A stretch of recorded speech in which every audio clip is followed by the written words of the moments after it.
Hey everyone, how's it going? Welcome back to another video. I'm Ryan Beach, and on today's video, we're going to be talking about the differences between an amateur and a professional.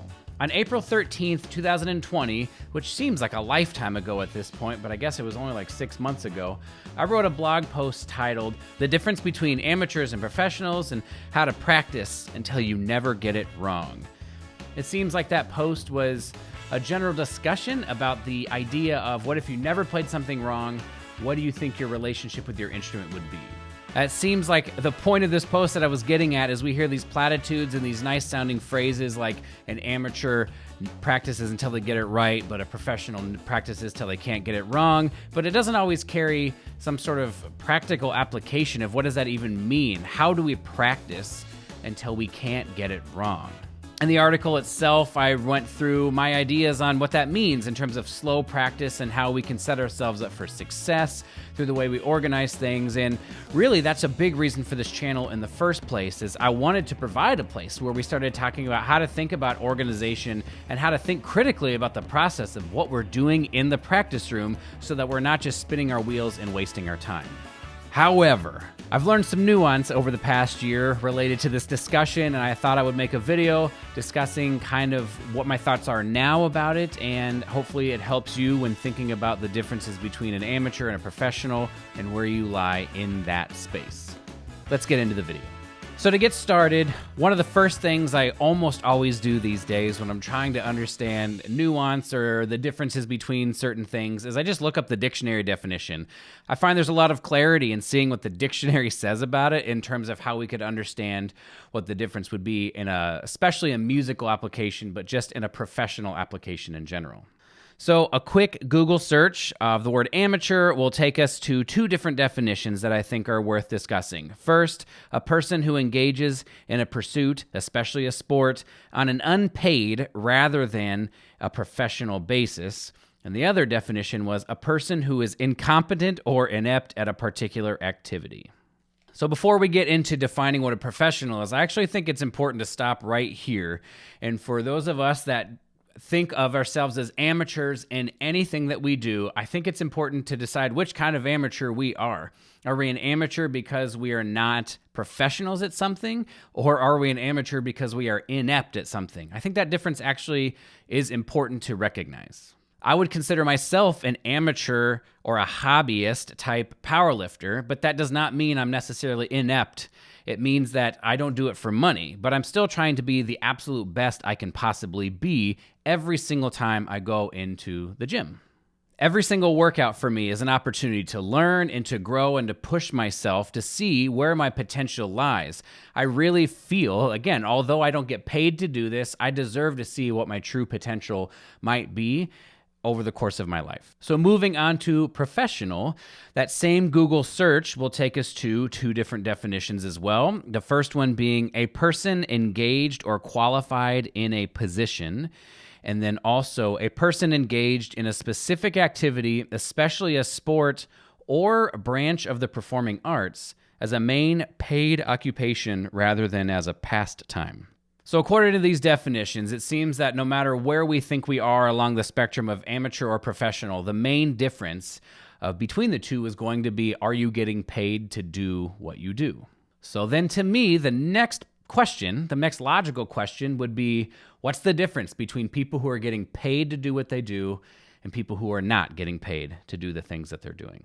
I really believe, if I'm speaking honestly, that this is a mark that I missed in my previous blog posts that I wrote.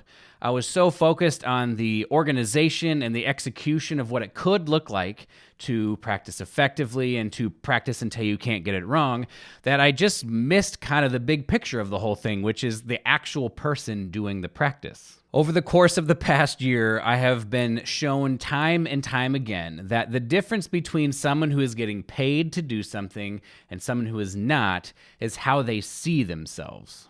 To use myself in a musical example, this is something I've done my entire life. I've given other people the ability to determine whether I'm a professional, whether I'm an amateur or a student, and where I lie in there. And it's basically before and after I won a job. Before I won a job, I was a student, I was learning, I had like no authority. Even though I believed I was doing things well, I was still not a professional. And then when I became a professional, I guess, when I won a job, all of a sudden I felt like, okay, things are different. I am now a professional. I need to do things differently. Unfortunately, it didn't really work that way, and I was still that person that was not a professional when I became a professional. To sort of give you a different juxtaposition of something that came along much later, on my podcast, I've spent the first almost 2 years of my time making content on the podcast without getting paid a dime. I sunk a lot of my own money into it because I believed in it. I believed it was worthwhile. I believed I could do it well. And it's only recently that a sponsor has picked up the podcast. So for the first about year and a half, year and 3/4, I was an amateur podcaster. And then all of a sudden, because I got paid by a sponsor on the podcast, now I'm a professional podcaster. But here's the thing, nothing changed between the two. I was the same exact podcaster before and after that precise moment.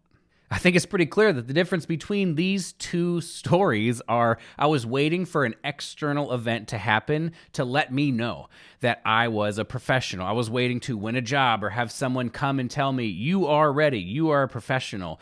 And because of that, I struggled in my early career because I wasn't using the time I had in school to build some good habits, some good professional habits. I was just sort of skating by. I had a lot of talent. I had a good ear. So for me, I could get by, maybe not working as hard as I possibly could have.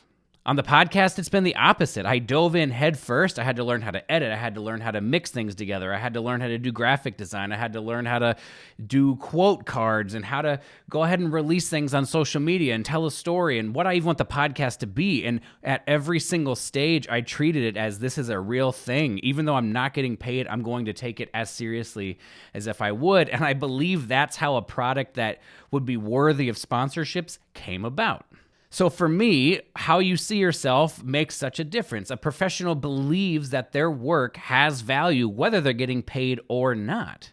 Just because you don't have financial success in the thing that you're doing right now does not mean that you can't work and treat yourself and see yourself as if you're already there. That saying that says you should dress for the job you want, I think is totally true and something we should all think about on the way we present ourselves. And I wish I would have thought about it a lot more when I was younger. So let's say you're someone who's doing something and you're not getting paid for it, but you want to be paid in the future. What you got to do is build yourself into the person that is already working like that and sees themselves like that. This could mean any number of things. You could start showing up to work on time or to rehearsal on time or to whatever on time if you're chronically late. You could start doing more than the absolute minimum to get by. If your skills are such that you don't really have to work that hard to sort of keep up or to do well in whatever you're doing, that's irrelevant. You still have growth left, and we should be finding that growth because there's so much more out there that's past just the bare minimum to appease everybody else's standard. You could take yourself more seriously. You could say, I'm going to put myself out there. I should be heard. I have some things that I think people could benefit from hearing. And if I don't take myself seriously and I don't treat it like it's a real thing, no one will hear my message. And most importantly, because patience is essential in this process, you can be patient with yourself as you grow. Honestly, a lot of this list that I just shared is me speaking to myself more than it's speaking to anybody because I've struggled with these things so much in my life. For example, the taking yourself seriously one, when I won my job in Indianapolis, I thought, here we are, I've made it. Everybody will start calling me for lessons and I'll be able to do master classes and everything will be set. And the phone never rang and nobody ever asked me to do classes. I think I got asked to do one class by one of my very good friends. And I remember being very frustrated seeing other professionals out there getting asked to do classes and getting paid money to do that and doing lessons and seemingly that doing great in these ways. And I wasn't. And why? What's wrong with me? And then I realized such an important thing. Number one, I am afraid to put myself out there because if I ask and someone says no, that rejection would hurt. And number two, how would I expect anybody to ask me to do a masterclass if I never tell anybody I want to do a masterclass? Really ridiculous things like that are things I've had to battle through. And so this is what it, for me, means to start to treat myself more like a professional, to see myself as more of a professional, so that when I step into some of these roles, I'm ready to do it rather than all of a sudden having to just freak out and be like, okay, now I have more responsibility, but I don't know how to do it. In the end, I really think it boils down to choice.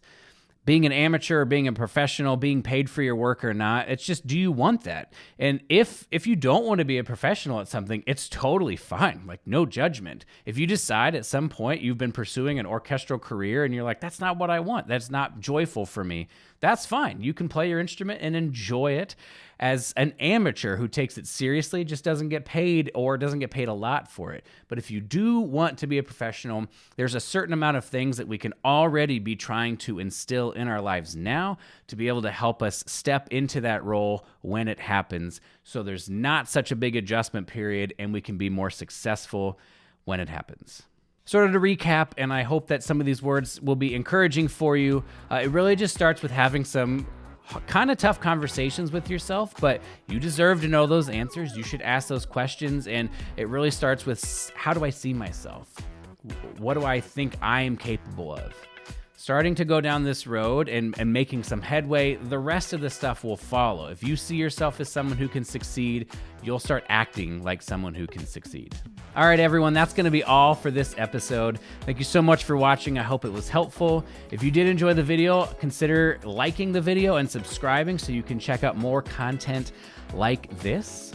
If you have any questions about this kind of stuff, or you just want to chat with somebody about some things you're struggling with, or you have trumpet-related questions, or you want to become a client to learn how I practice, or anything like that, I'm going to leave a link down below for a free 30-minute discovery call where we can chat about all kinds of things, and maybe I can encourage you, maybe I can help you. I would love the opportunity to chat and do my best to support you. Thanks so much for watching the video. Always remember, stay strong, be kind to yourself, never stop growing, and we'll see you in the next video.